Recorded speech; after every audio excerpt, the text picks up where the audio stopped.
the kindness and compassion that they showed me from day one, and you know, that they'll always have a place in my heart. I loved playing in front.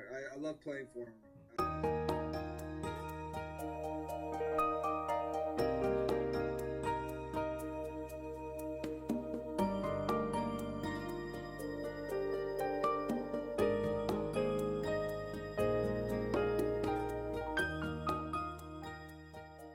So Andy, good seeing you again. What's the latest? What have you been up to? Are you still jet lagging? No, I mean, it's been great being back home, just catching up with friends and family, and you know, enjoying.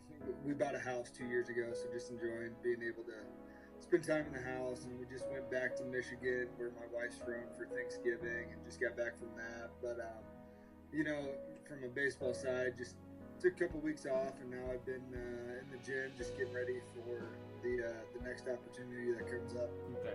Well, there have been reports in Korea that your return to Lotte is unlikely. What's the status on your end? What can you tell us so far? You know, obviously they didn't make a qualifying offer.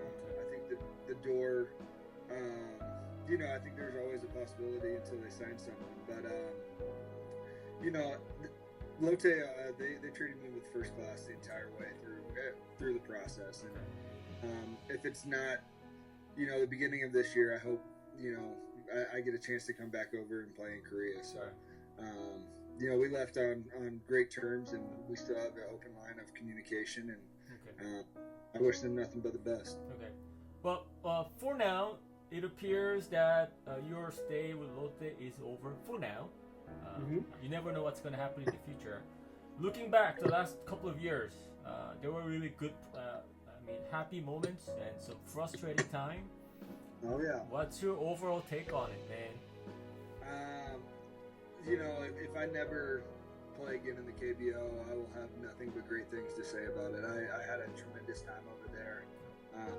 You know, my teammates, they were fantastic. I have friendships and relationships with Lotte guys that I'll have for forever, and I appreciate everything that they did for me. And then, you know, the fan base at Lotte is just they're one of the best in the world. And to for 2 years was you know, a joy and a dream come true, and I'm extremely grateful for the opportunity to do that. I remember last year, towards the second half, you told me that you're having the most fun playing in baseball. That was last year. And what was so fun about being a Lotte Giant and winning some games? You know, in that middle part of the summer, I was, you know, in a hot streak, and obviously those times are always fun. But you know, me and my wife were just having a great time, enjoying the culture. You know, the team was playing well, and just the clubhouse environment was great. And it was just, you know, it was nice. It was fun to go to work every day. You know, when I look back, that'll be a stretch in time that I really enjoyed, along with 2017. You know, when we made that run in the second half.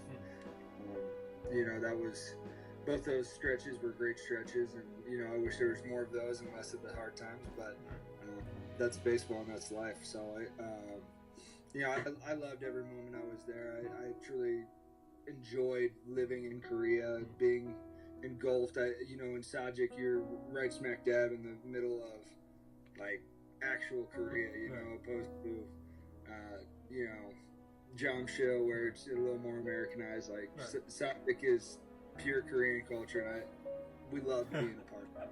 Okay.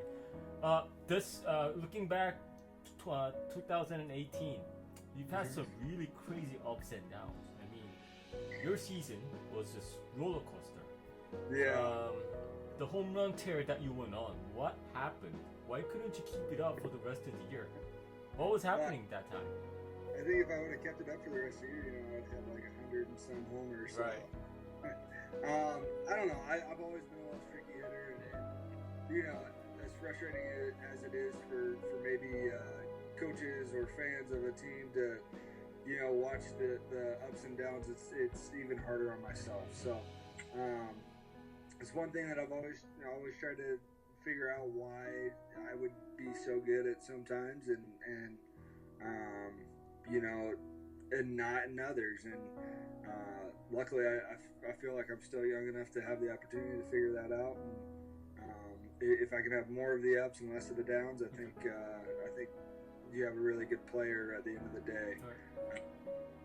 So that little run that I had there in June, that was a lot of fun. I mean, I don't know if I'll ever hit 9 home runs in 6 games again, but as a player, I guess I just try to when things are bad, remember back on that moment and remember what my body felt like, what I was thinking about, and all those things to try to get back in that frame of mind.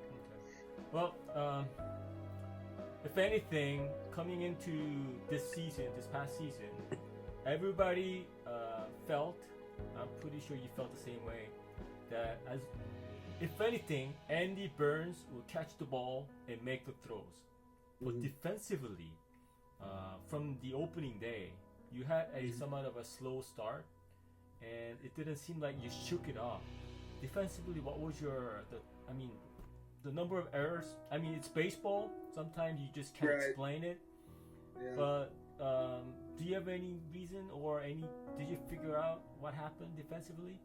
You know, I mean, I could sit here and make excuses, and you know, I think at the end of the day, you have to look yourself in the mirror and figure out what went wrong.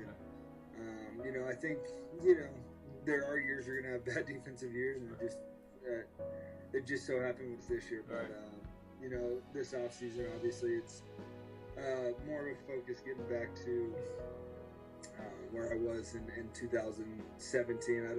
I think 2018 was much more of a fluke than 2017 was. So, you know, just getting back to the fundamentals, and you know, I think the field conditions in Korea in general, I think it was such a tough year weather-wise, with how much rain and then how hot it was, and so you know, I think it was you know, trying to keep the fields playable at times were difficult. Okay.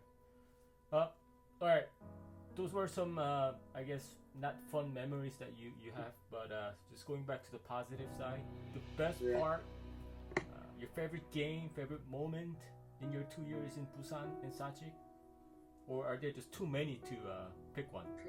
Yeah, I mean, I think we'd have to have a long conversation to think of all of them. I think one of the ones I can remember, I guess, was early in 2017. I think it was in May. We were playing SK. I had my first walk-off hit in Korea. That was a pretty special memory.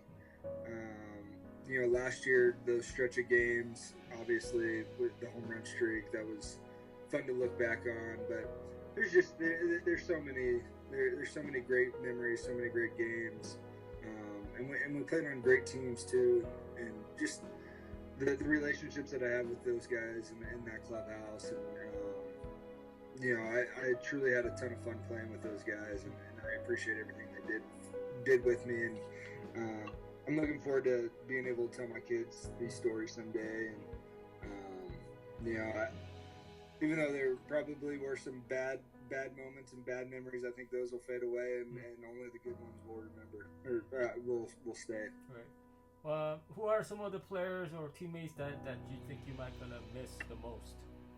Man, I mean, honestly, I had a great relationship with all of them, and you know, I think playing middle infield, Mooney, and Shin Bonki. We had a great relationship with both those guys, just being middle infielders.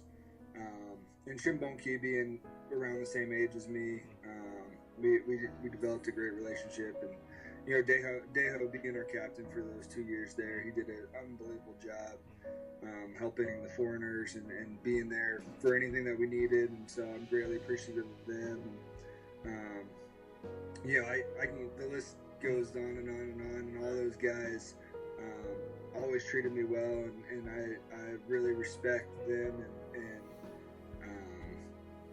and the opportunity to get to play with them for 2 years. I enjoyed every minute of it. Well, one last question.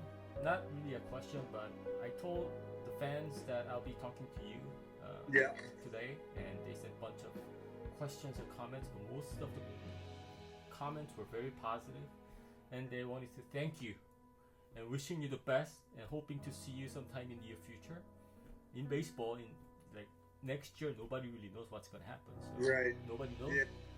But having said that, I'm sure you might have a message to all the Lotte fans. Going into this season, Lotte expectation was really high. Obviously, Right. things didn't pan out. Manager had to resign. So difficult season, but going forward and looking back, what can you say to Lotte fans one last time for now? For now, yeah. I mean, I had the opportunity to come back, but just the way the kindness and compassion that they showed me from day one, and you know, that they'll always have a place in my heart. I loved playing in front. I love playing for them every day, and the passion that they brought to the field, and the you know, just the energy that they brought, how they treated me, the smiles, the high fives, the cheer songs, the dances, you know, all of it. It meant so much to me. It meant so much to me and my wife, and we're so grateful to have had the opportunity to play for those fans. And I personally would just love to thank them. I hope to see them again because you know, it's been the best part of my baseball career, playing for Lotte and playing in front of those fans. And I appreciate the kind comments, and but the truth of the matter is I'm thankful for them.